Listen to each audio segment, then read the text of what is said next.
Catharism. This was one of the most radical and dangerous heresies the medieval church ever faced. Emerging in the 12th century, primarily in southern France, the Cathars believed in a dualistic worldview.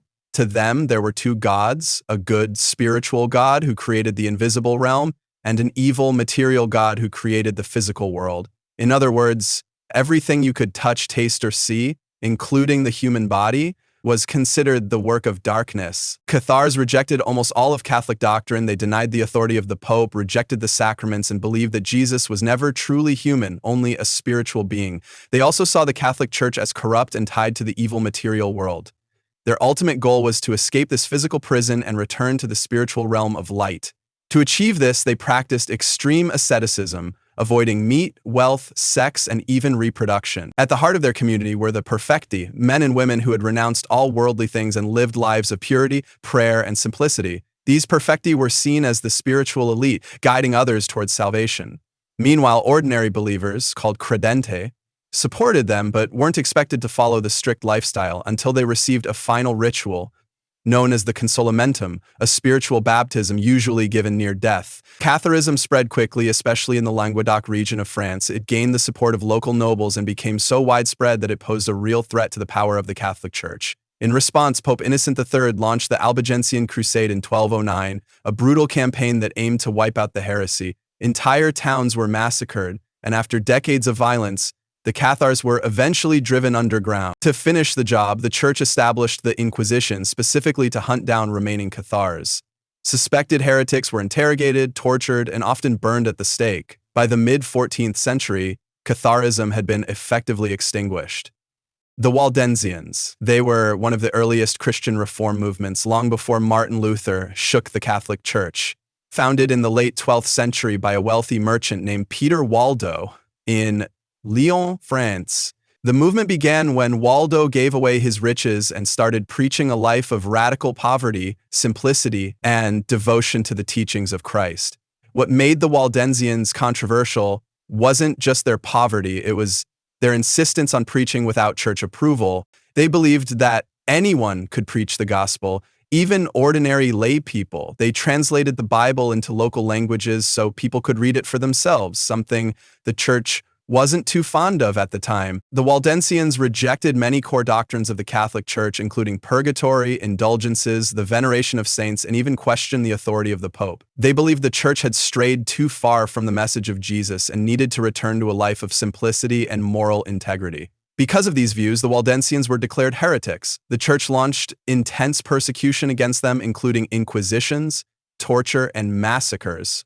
But despite the violence, the movement survived, especially in remote valleys in the Alps where they practiced in secret. The Hussites. They were a bold and revolutionary Christian reform movement that emerged in the early 15th century in Bohemia. They were inspired by the teachings of Jan Hus, a priest and scholar who dared to speak out against the corruption of the Catholic Church. Hus condemned indulgences, questioned the absolute authority of the Pope, and demanded that the church return to the teachings of the Bible, but the church wasn't having any of it. In 1415, Hus was summoned to the Council of Constance, where he was promised safe passage, but instead he was imprisoned, tried for heresy, and burned at the stake. His death sparked outrage across Bohemia, and his followers, now called Hussites, were ready to fight back, not just spiritually, but with swords and strategy. The Hussites didn't just preach reform, they waged war. They formed a powerful military movement led by the brilliant and one-eyed general Ziska. Using war wagons, peasant armies, and guerrilla tactics, the Hussites defeated multiple crusades launched by the Catholic Church. Theologically, the Hussites demanded communion in both kinds, meaning both bread and wine for all believers, not just the clergy. This became a symbol of their call for equality within the church. They also emphasized the authority of Scripture over church tradition, and they rejected many Catholic doctrines and practices they saw as corrupt or unbiblical. Eventually, the movement splintered into more moderate and radical factions. After years of conflict, the more moderate Utrechists reached a compromise with the Catholic Church, gaining the right to practice their beliefs. The radical wing, however, was crushed in later battles. But the Hussites left a lasting legacy. They were one of the first groups to challenge Rome with both theology and force, paving the way for the Protestant Reformation a century later. The Lollards. Emerging in the late 14th century, they were followers of John Wycliffe, a theologian an Oxford professor who believed that the church had become corrupt, worldly, and out of touch with true Christianity.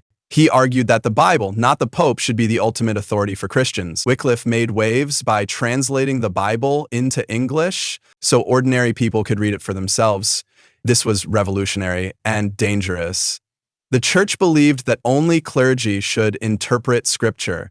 The Lollards took Wycliffe's teachings to the streets, preaching that salvation didn't come through priests, indulgences, or rituals, but through a personal relationship with God and understanding the Bible. The Lollards rejected many Catholic doctrines. They denied the real presence in the Eucharist, questioned the practice of confession to priests, and opposed the veneration of saints, relics, and pilgrimages. They also challenged the church's wealth and power, arguing for a simpler, more humble faith. Because of their beliefs, Lollards were labeled heretics. The church cracked down hard. Many were arrested, tortured, and some were burned at the stake.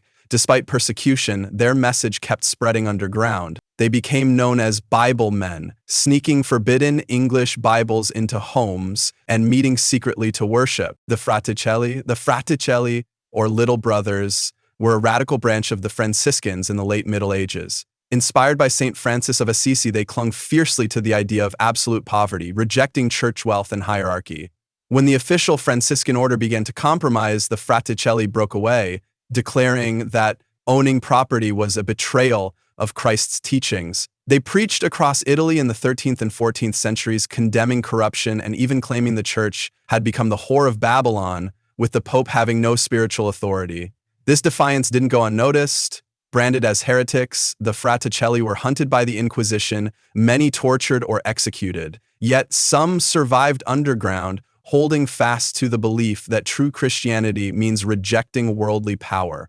Though crushed, their legacy lives on as one of the first bold stands against the wealth and control of the medieval church. The Free Spirit movement.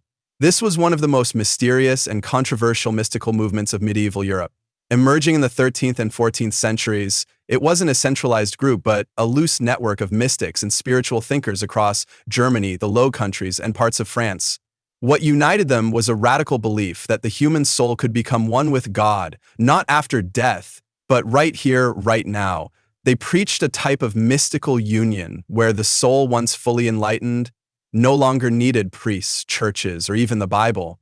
According to their view, a person in union with God was incapable of sin because their will was now God's will.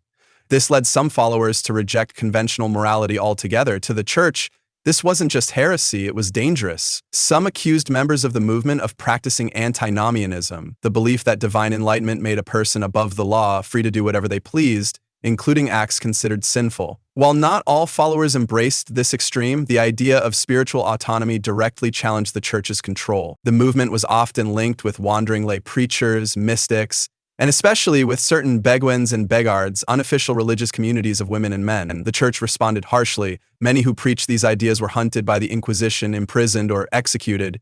Yet the Free Spirit movement left behind a powerful legacy, one that questioned authority, celebrated inner divinity, and dared to claim that heaven could be found within. Witchcraft. This is one of the most feared and misunderstood spiritual practices in human history. For some, it was the secret art of healing, nature worship, and hidden knowledge. For others, it was the devil's work, a pact with dark forces to bring curses, storms, disease, or death. But what actually was witchcraft? And why did it get so many people killed? Historically, witchcraft refers to the practice of using supernatural means like spells, charms, or rituals to influence the world. In ancient cultures, it wasn't always evil. In fact, in many places, wise women, shamans, and village healers used herbs, chants, and folk magic to help their communities. These witches were respected until the religious and political tides turned. By the late Middle Ages and into the Renaissance, Christian authorities began equating witchcraft with Satanism. The idea of the witch became darker. A woman, usually who made a pact with the devil, held secret gatherings called sabbats and used black magic to harm others. Books like the infamous Malleus Maleficarum fueled paranoia, teaching inquisitors how to spot and punish witches, leading to thousands of executions across Europe and colonial America. But not all accusations were based on real practices. Often witch hunts were political, personal, or sexist. A midwife whose patient died, a widow with land, or someone who just didn't fit in could be accused. Trials were cruel, confessions were extracted under torture, and burnings at the stake or hangings followed. It was less about magic and more about control. The Begans and Begards, emerging in the 12th and 13th centuries across the Low Countries, Germany and France, they weren't monks or nuns but devout lay people who chose a life of spirituality, simplicity, and service without taking lifelong vows. Beguines were mostly women who lived in self-governed communities called Beguinages. They prayed, worked, and cared for the poor while keeping the freedom to own property or even leave to marry. This independence made them stand out and made the church uneasy. Begards, their male counterparts, lived similarly but were often more radical. Some embraced mystical beliefs that claimed the soul could become so united with God that it transcended sin, ideas closely linked to the free spirit movement. This put them under church suspicion. Though initially tolerated, the church grew wary. By the 14th century, some Begans and Begards were branded heretics, their books banned, and members executed.